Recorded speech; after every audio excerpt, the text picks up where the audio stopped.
নমস্কাৰ প্ৰিয় দৰ্শকসকল এষ্ট্ৰশংকৰ YouTube channel আৰু ফেচবুক পেজৰ মাজত সকলোকে মই পুনৰবাৰ নতুন এটা ভিডিঅ'লৈ স্বাগতম জনাইছোঁ। আজি ভিডিঅ'টো লৈ আহিছোঁ 29 মাৰ্চ শনিবাৰৰ পিছৰ পৰা যি শনি 6.5 আৰু শনিৰ যি ধাইয়া কোনকেইটা ৰাশিৰ আৰম্ভ হ'ব আৰু হৈছে বা কোনকেইটা ৰাশিৰ শেষ হৈছে ইতিমধ্যে সেই বিষয়ে ভিডিঅ'টো লৈ আহিছোঁ বা যিকেইটা ৰাশিৰ শনিৰ খুব নিগেটিভ প্ৰভাৱ চলি আছে তেওঁলোকৰ কাৰণে কেনেকৈ সমাধান পাব আপোনালোকে পৰিত্ৰাণ পাব শনিৰ পৰা সেই বিষয়েও জনাবলৈ গৈছোঁ।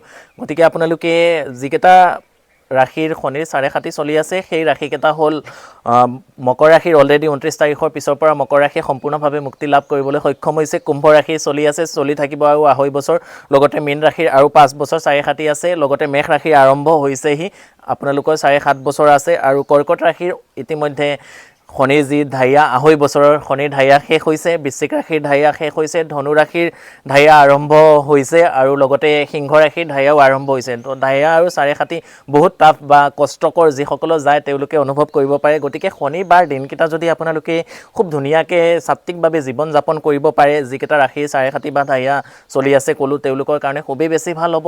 যদি সেইদিনা আপোনালোকে নিৰামিষ আহাৰ গ্ৰহণ কৰি ওচৰত থকা কালী মন্দিৰ, শনি মন্দিৰ নতুবা আপোনালোকে হনুমান মন্দিৰত গৈ পেলাই শনিবাৰ দিনকেইটা আপোনালোকে নিৰামিষ আহাৰ গ্ৰহণ কৰি পূজা পাঠ ইত্যাদি কৰিব পাৰে, তেতিয়াহ'লেও আপোনালোকৰ কাৰণে খুবেই বেছি ভাল। আৰু শনিবাৰ দিনটো যিমান পাৰে আপোনালোকে চাত্বিক জীৱন যাপন কৰিবৰ কাৰণে চেষ্টা কৰিব।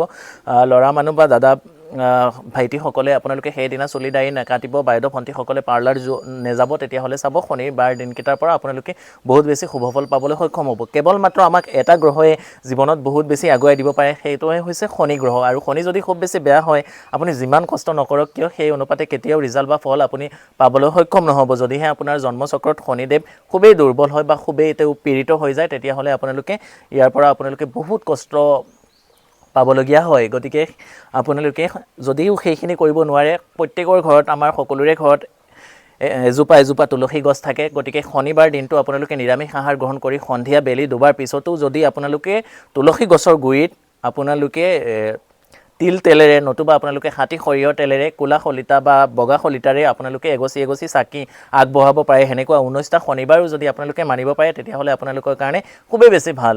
Thank U.